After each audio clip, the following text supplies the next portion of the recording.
Salam, selamat pagi saudara-saudari yang terkasih di dalam Tuhan Yesus Kristus.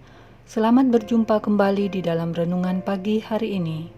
Sebelum kita membaca dan merenungkan firman Tuhan, marilah kita bersama-sama mempersiapkan hati dan pikiran kita dan memohon tuntunan Roh Kudus. Mari kita berdoa.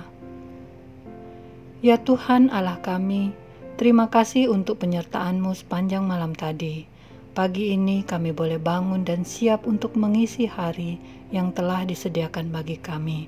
Dan kami mau mengawalinya dengan merenungkan firman Tuhan, agar iman kami kembali disegarkan dan semakin bertumbuh, yang memampukan kami dikala menghadapi berbagai tantangan.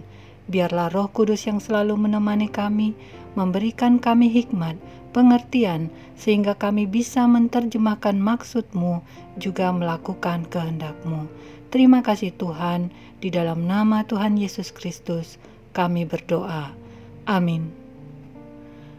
Saudara-saudari yang dikasihi Tuhan, renungan firman Tuhan pada pagi hari ini terambil dari Lukas pasal 18 ayat 9 sampai ayatnya yang ke-14. Saya akan membacakannya untuk kita. Dan kepada beberapa orang yang menganggap dirinya benar dan memandang rendah semua orang lain, Yesus mengatakan perumpamaan ini. Ada dua orang pergi ke bait Allah untuk berdoa. Yang seorang adalah Farisi dan yang lain pemungut cukai.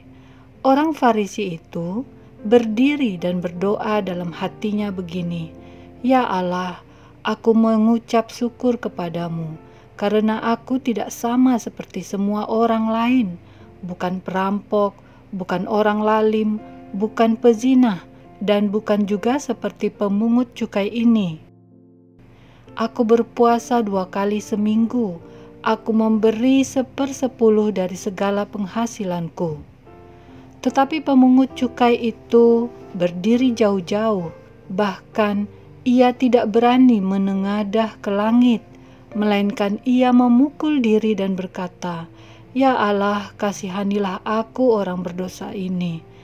Aku berkata kepadamu, orang ini pulang ke rumahnya sebagai orang yang dibenarkan Allah, dan orang lain itu tidak.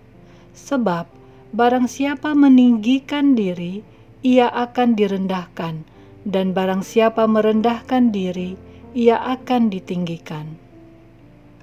Saudara-saudariku yang terkasih, judul renungan pada pagi hari ini adalah Tidak Lebih Baik.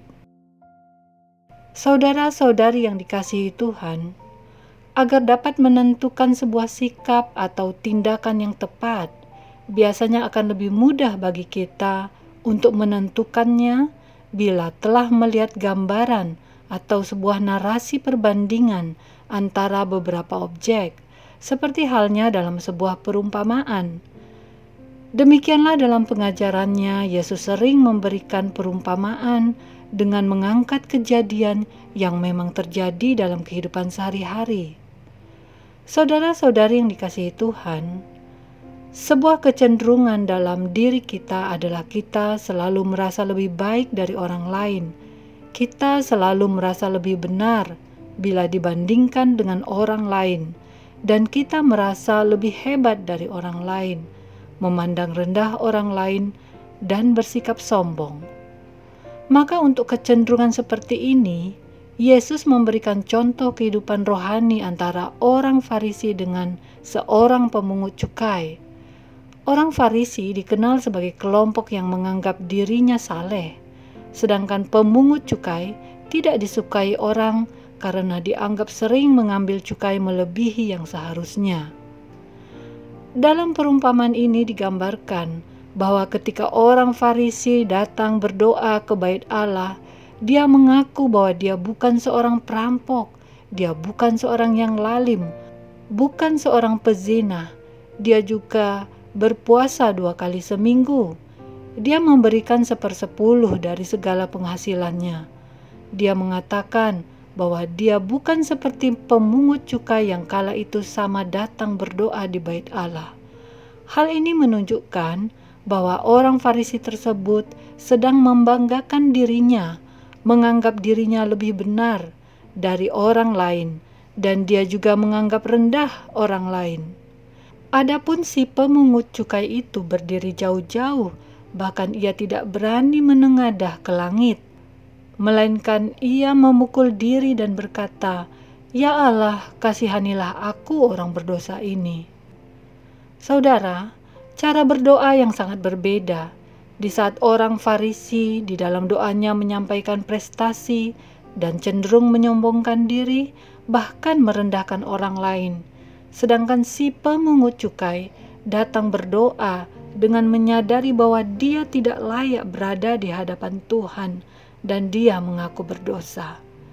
Bagi Yesus, justru pemungut cukai inilah sebagai orang yang dibenarkan Allah, sebagaimana dikatakan pada ayat 14. Saudara-saudari yang dikasihi Tuhan, doa bukanlah tempat untuk membanggakan diri, tetapi doa adalah tempat bagi kita untuk membangun relasi. Sebagai orang berdosa, kebutuhan kita akan Tuhan tidak akan pernah berhenti. Kita membutuhkan kasih Tuhan. Mari kita belajar dari perumpamaan ini, bukan untuk menjadi siapa di antara mereka, orang Farisi atau pemungut cukai, karena tidak ada yang lebih baik, melainkan hendaklah kita mengubah diri kita agar tidak menyombongkan diri dan tidak merendahkan orang lain, agar hidup kita berkenan kepada Tuhan. Sebab barang siapa meninggikan diri, ia akan direndahkan, dan barang siapa merendahkan diri, ia akan ditinggikan. Demikianlah renungan pada pagi hari ini. Tuhan memberkati. Kita akan menutup renungan dalam doa, tetapi jika saudara ingin didoakan secara khusus, hubungi email kami. Kerinduan kami agar channel ini menjadi berkat bagi banyak orang. Mari kita berdoa. Ya Tuhan, kami bersyukur untuk firman-Mu yang baru saja kami dengarkan. Kami menyadari bahwa kami adalah orang yang berdosa, yang tidak lebih baik dari orang Farisi dan pemungut cukai itu, sebagaimana yang Tuhan gambarkan di dalam renungan pagi ini. Kami memohon ampunilah dosa-dosa kami. Terima kasih ya Tuhan untuk firman-Mu ini. Mampukanlah kami agar dapat melakukan apa yang Tuhan kehendaki di dalam kehidupan kami. Sebentar lagi, kami akan melanjutkan aktivitas kami. Biarlah semua yang kami lakukan hanya untuk memuliakan nama Tuhan saja. Terlebih di hari Minggu ini, di mana kami seluruh umat Tuhan akan datang beribadah ke gereja kami masing-masing untuk bertemu denganmu. Mohon Tuhan, pimpinlah agar kami dapat ditibakan dengan selamat, karena kami semua ingin memuji dan menyembah-Mu dan bersama bersekutu dengan saudara seiman. Terima kasih Tuhan, dengarkanlah doa kami ini yang kami naikkan hanya di dalam nama Tuhan Yesus Kristus, penebus dosa kami. Amin. Saudara-saudari, mulailah harimu. Kiranya kasih dan anugerah Tuhan senantiasa melimpah di dalam kehidupanmu. Muliakanlah Tuhan di dalam setiap aktivitasmu dan jadilah saksi hidup bagi firman-Nya. Roh Kudus menyertai kita semua sampai berjumpa kembali di renungan berikutnya. Tuhan Yesus memberkati.